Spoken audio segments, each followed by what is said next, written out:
तो मैं हमें ऑक्सीजन तक नहीं मिली। अगर ऑक्सीजन मिल जाती तो मेरी वाइफ बिल्कुल ठीक हो जाती। जी हाँ, आज मैं कहना चाहता हूं बिहार के मुख्यमंत्री नीतीश कुमार से कि शर्म करो। हालांकि उनके लिए शर्म शब्द भी कुछ कम ही पड़ जा रहे हैं। यदि कहें कि आपने अपनी इंसानियत कहीं गिरवी रख दिया है तो गलत नहीं होगा। कोरोना की लगातार बढ़ रही रफ्तार से बिहार श्मशान में तब्दील होता जा रहा है। अब तो स्थिति यह हो चुकी है कि श्मशान में भी लंबी कतार लगी हुई है। यानी मुक्ति भी पाने के लिए 20 से 22 घंटे तक पार्थिव शरीर को नीतीश कुमार के अधिकारियों के द्वारा बनाए गए नियमों के तहत क्यू में लगना पड़ रहा है। चारों ओर से चीख पुकार की आवाजें आ रही है। हर अस्पताल के सामने रोते बिलखते परिजन दिखाई दे रहे हैं। मानवता तार तार हो रही है और मुख्यमंत्री को इतनी फुर्सत नहीं कि किसी कोविड अस्पताल का निरीक्षण करें। जब मीडिया वाले लोग चिल्लाने लगे तो मुख्यमंत्री सोमवार की शाम निकले पटना की सड़कों पर। लेकिन उनकी बेशर्मी तो देखिए, उन्होंने गाड़ी से नीचे उतरना मुनासिब नहीं समझा। किसी कोविड अस्पताल में जाने की जरूरत नहीं समझे। माननीय मुख्यमंत्री जी, आपसे जनता सवाल पूछ रही है कि आपने शराब पीने और बेचने वालों के खिलाफ कार्रवाई करने के लिए पूरा तंत्र लगा रखा है, लेकिन ऑक्सीजन और रेमडेसिविर इंजेक्शन की कालाबाजारी करने वालों के खिलाफ आपने कौन सी कार्रवाई की? 10 लीटर की सिलेंडर 20,000 और 20 लीटर की सिलेंडर 40,000 से ज्यादा में पटना के मार्केट में बेची जा रही है। महज 3,000 के एक रेमडेसिविर इंजेक्शन ब्लैक मार्केट के जरिए 40 से 45,000 में बेची जा रही है। लेकिन आप कान में तेल देकर एक अन्य मार्ग में सोए हुए हैं। बताइए नीतीश जी, जादू की छड़ी वाले अधिकारी ने कितने लोगों के खिलाफ कार्रवाई की? नीतीश जी, ऑक्सीजन और बेड के लिए लोग तड़प तड़प कर अपनी जान दे रहे हैं, लेकिन आप हाई कोर्ट में कहते हैं कि आपके पास ऑक्सीजन की कमी नहीं है। हाई कोर्ट की लतार के बाद भी आपने केंद्र सरकार से बात कर बिहटा के ईएसआई अस्पताल में 500 बेड शुरू नहीं करवा पाए। शुरू हुआ तो महज 50।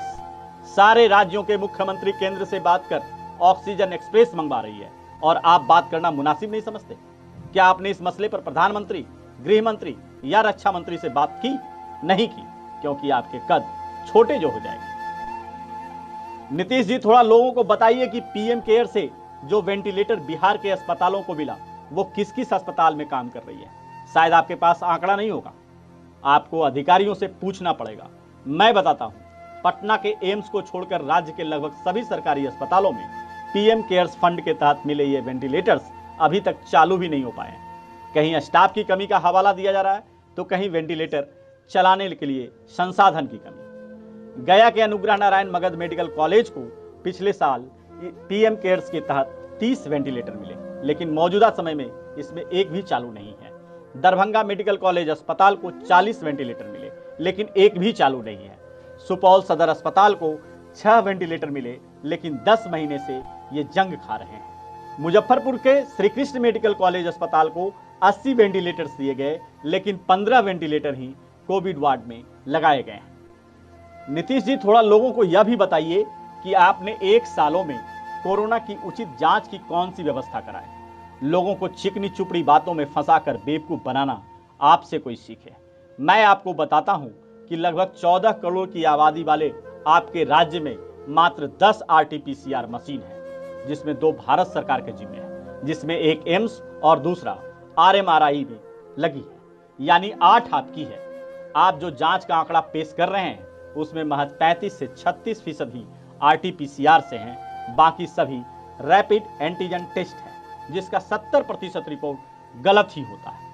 आपकी आरटीपीसीआर जांच की रिपोर्ट आने में कम से कम 5 दिन का समय लगता है, तब तक मरीज मौत की आगोश में समा जा रहे हैं। थोड़ा आपको बताते हैं कि बिहार से छोटे अन्य राज्यों में कितनी आरटीपीसीआर मशीन है। गुजरात के पास 24, हरियाणा के पास 19, कर्नाटक के पास 67, केरल के पास 32, दिल्ली के पास 30, असम के पास 12 और महाराष्ट्र के पास 99 आरटीपीसीआर मशीन है, लेकिन आपके पास मात्र 8 मशीन है। नीतीश जी, आपसे बिहार की जनता पूछ रही है कि यदि प्रकाश पर्व में आलीशान टेंट सिटी बनाई जा सकती है तो मरीजों के लिए टेंट अस्पताल क्यों नहीं बनाया जा सकता? समुचित इलाज के कारण सैकड़ों लोगों की जानें जा रही है, जिसमें आपके करीबी और पूर्व मंत्री भी शामिल हैं। नीतीश जी, आप सिर्फ नाटक करने में व्यस्त हैं। थोड़ा आम लोग यह भी जानने की कोशिश कर रही है कि आपने पिछले 1 वर्ष में कोरोना से निपटने के लिए कितनी बैठकें की है। नई लहर जब से शुरू हुई तब से आपने कितनी समीक्षा बैठक की, बस 2, और उस 2 में भी बातें हुई हवा हवाई। मुख्यमंत्री जी, जब बिहार के लोग तरफ तरफ कर अपनी जान दे रहे हैं तो आपकी एनडीए सरकार पॉलिटिकल ड्रामा खेल रही है। बीजेपी के संजय जायसवाल, आपके मंत्री रामसूरत राय कहते हैं कि नाइट कर्फ्यू से बिहार का भला नहीं होने वाला, तो आपके सहयोगी जीतन राम मांझी इस संकट के घड़ी में शर्त रखते हैं। किस तरह की सरकार आप चला रहे हैं? लोगों को बेवकूफ बनाना बंद कीजिए नीतीश जी, नहीं तो काफी महंगा पड़ेगा आप और आपकी सरकार को। मत भूलिए कि आपको जनता ने यह कुर्सी सौंपी है जो छीनना भी जानती है। लोगों के सब्र की परीक्षा नहीं लें, नहीं तो फिर एक जयप्रकाश की तरह आंदोलन होगा और वह आंदोलन होगा बुढ़ापे में आपकी फजीहत पे। लाइव इंडिया के लिए पटना से अजित के साथ अनिरुद्ध की रिपोर्ट।